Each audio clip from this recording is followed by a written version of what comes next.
Hello बच्चों, मैं हूं अतुल। आप सभी का वेलकम करता हूं इनोवेशन एकेडमी की फाउंडेशन सीरीज़ में।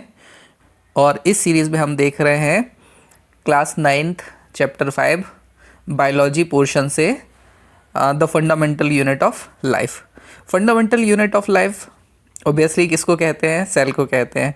और अभी तक इस चैप्टर में कौन कौन से टॉपिक हमने देख लिए, एक बार उनको रिकैप करते हैं और फिर अपने कोर टॉपिक पर चलेंगे। और अगर आपको ये वीडियो पसंद आ रही है तो इसको लाइक करिए, शेयर करिए और सब्सक्राइब करिए। इसका फ़ायदा आपको तब होगा जब आप एनसीईआरटी से खुद से अलग से भी पढ़ेंगे। तो हमने लास्ट क्लास में क्या क्या देखा था? हमने पढ़ा था कि जो शुरुआती डिस्कवरीज हुई थी सेल को लेके, रॉबर्ट हुक ने, लिवेनहॉक ने, पुरकिंचे ने जो भी कॉन्सेप्ट दिए थे सेल के बारे में, सेल थ्योरी के बारे में, वो सब हमने देखा था। हमने कंपाउंड माइक्रोस्कोप देखा था।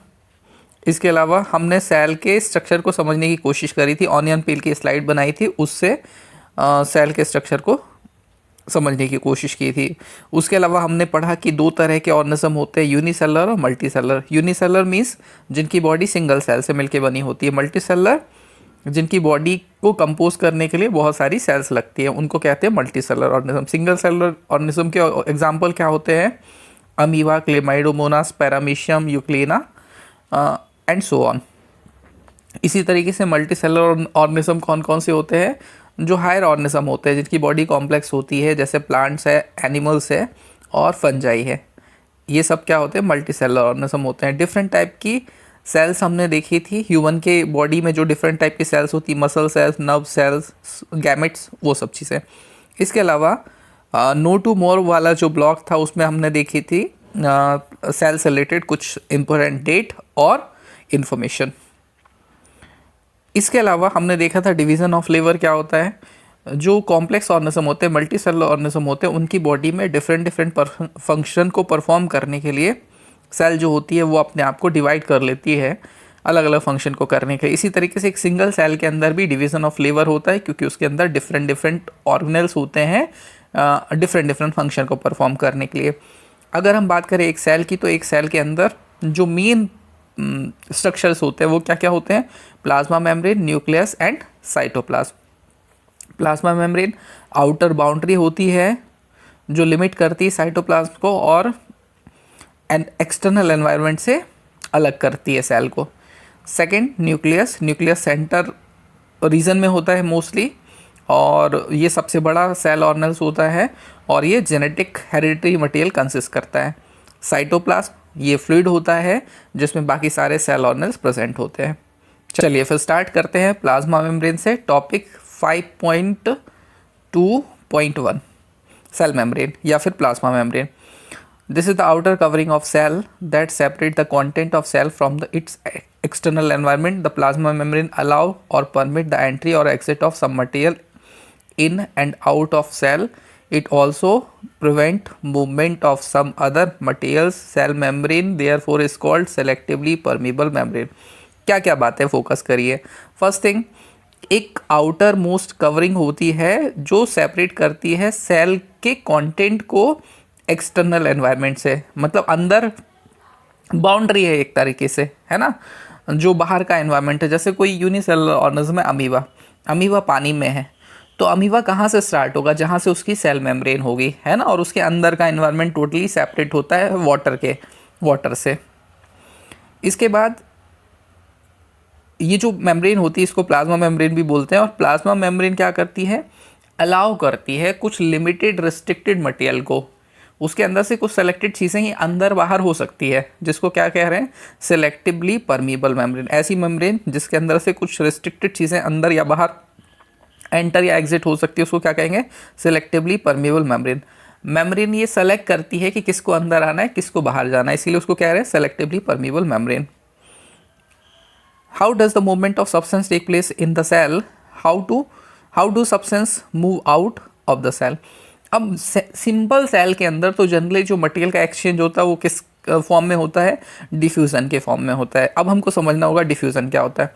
डिफ्यूज़न एक फिजिकल प्रोसेस होती है जिसमें कोई भी सब्सटेंस ज़्यादा अमाउंट से कम अमाउंट की तरफ मूव कर जाता है, इसको क्या बोलते हैं? डिफ्यूज़न बोलते हैं। जैसे कोई यूनिसेलुलर ऑर्गेनिज्म है, उसकी बॉडी तो एक सेल से मिलकर बनी हुई है। अब उस सेल के अंदर अगर कार्बन डाइऑक्साइड का अमाउंट बढ़ जाएगा तो वो कार्बन डाइऑक्साइड को एक्सटर्नल एनवायरनमेंट में रिलीज़ कर देगी। और ऑक्सीजन की कमी होगी, अगर रेस्पिरेशन वो कर रही है तो ऑक्सीजन का क्या होता है, रेस्पिरेशन में यूज़ होता है, कार्बन डाइऑक्साइड रिलीज होती है, तो कार्बन डाइऑक्साइड बढ़ेगी सेल के अंदर तो वो उसको बाहर निकालेगी। और ऑक्सीजन का अमाउंट हमेशा क्या होते रहेगा, कम होते रहेगा, तो वो ऑक्सीजन को क्या करेगी, बाहर से एक्सटर्नल एनवायरनमेंट से एब्जॉर्ब कर लेगी। तो इस प्रोसेस को क्या कहेंगे, डिफ्यूज़न कहेंगे। बहुत सिंपल एग्जांपल से हम इसको समझ सकते हैं। जब हम किशमिश को कहाँ डालते हैं, पानी में डालते हैं, तो पानी कहाँ चला जाता है, किशमिश के अंदर। क्यों चला जाता है, क्योंकि किशमिश के अंदर जो नमी होती है, पानी होता है, वो कम होता है। तो ये क्या है, डिफ्यूज़न है। लेकिन ये स्पेशल टाइप का डिफ्यूज़न हो गया क्योंकि यहाँ पर एक मेम्ब्रेन आ गई। मेम्ब्रेन की प्रेजेंस में अगर डिफ्यूज़न होता है तो उसको हम डिफ्यूज़न नहीं कहते, उसको फिर हम क्या बोलते हैं, ऑस्मोसिस बोलते हैं। चलिए ऑस्मोसिस का कॉन्सेप्ट भी आगे आएगा, उसको हम अलग से पढ़ेंगे। फिलहाल हम फोकस करते हैं डिफ्यूज़न पर।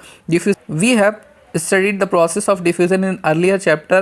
We saw that there is a spontaneous movement of substance from region of higher concentration to region of where its concentration is low. Higher concentration to lower concentration किसी मटेरियल का जो movement होता है, इसको हम क्या कहते हैं, डिफ्यूजन कहते हैं। डेफिनेशन तो हमने देख ली। Something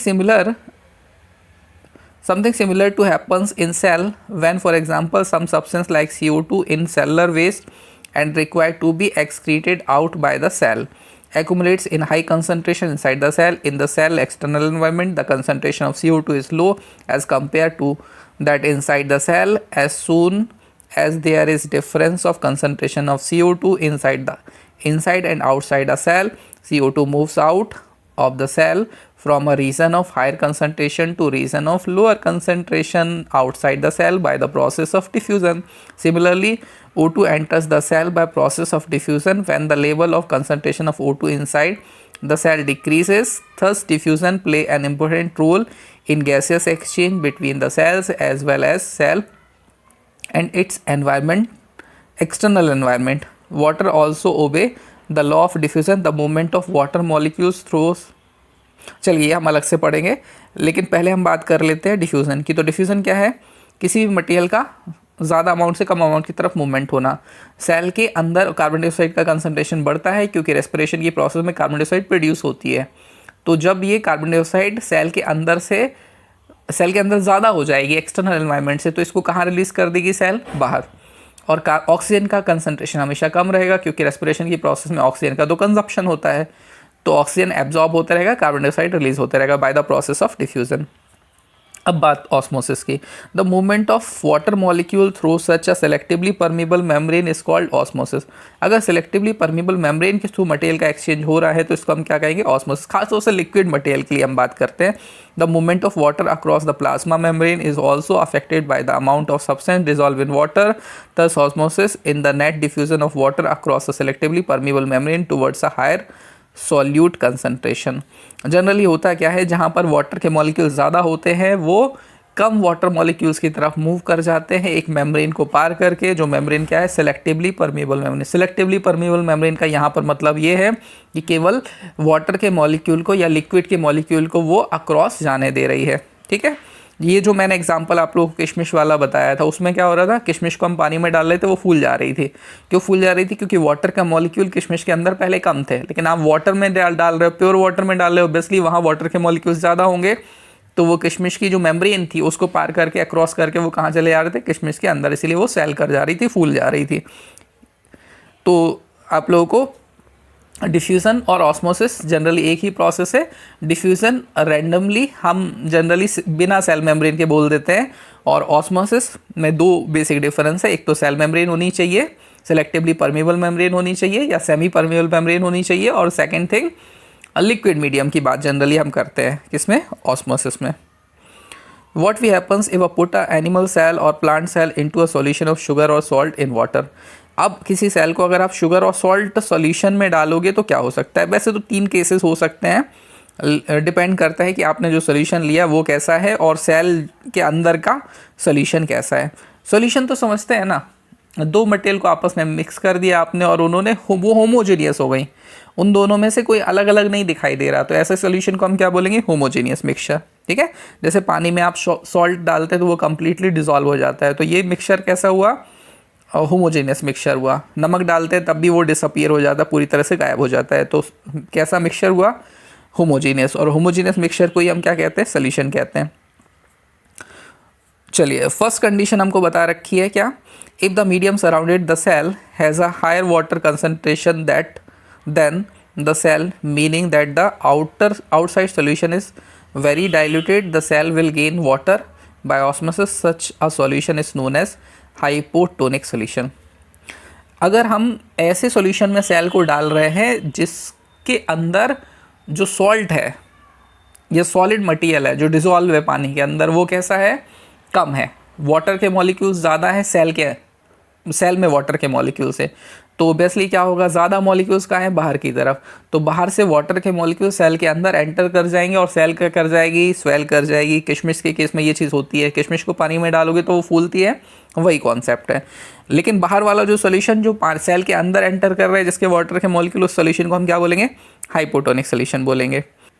water molecule are free to pass across the cell membrane in both direction, but more water will come into the cell than will leave. The net result is that water enters the cell. The cell is likely to swell up.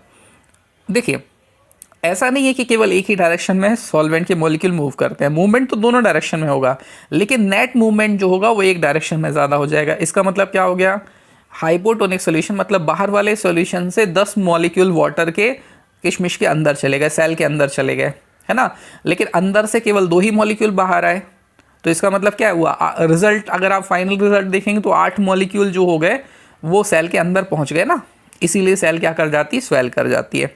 Second condition देखते हैं, if the medium has exactly the same water concentration as the cell, cell के अंदर जितने water molecules हैं उतने ही water molecules बाहर वाले medium में है, एक्सटर्नल मीडियम में जिस सॉल्यूशन में आपने सेल को डाल रखा है, there will be no net movement of water across the cell membrane, such a solution is known as isotonic solution. ऐसी कंडीशन में जब दोनों तरफ कंसंट्रेशन बराबर है, सेल के अंदर जो वाटर मॉलिक्यूल है उनका कंसंट्रेशन, उनका अमाउंट, और बाहर आपने जिस मीडियम में सेल को छोड़ रखा है मतलब बाहर वाला सॉल्यूशन, उसके अंदर भी वाटर मॉलिक्यूल का कंसंट्रेशन यानी वाटर मॉलिक्यूल का अमाउंट उतना ही है, बराबर है दोनों का। ऐसी कंडीशन में क्या होगा, ऑस्मोसिस नहीं होगा, और ऑस्मोसिस नहीं होगा तो बाहर वाले सॉल्यूशन को हम क्या बोलेंगे, आइसोटोनिक सॉल्यूशन। ऐसे में कंसंट्रेशन बराबर है सेल के। Water crosses the cell membrane in both direction but the amount going is the same as the amount going out, so there is no overall movement of water the cell will stay the same size.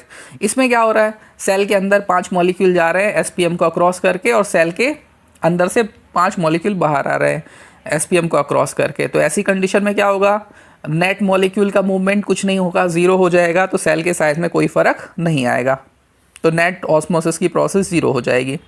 Third condition, if the medium has a lower concentration of water than the cell, meaning it is very concentrated solution, the cell will lose water by osmosis, such a solution is known as hypertonic solution।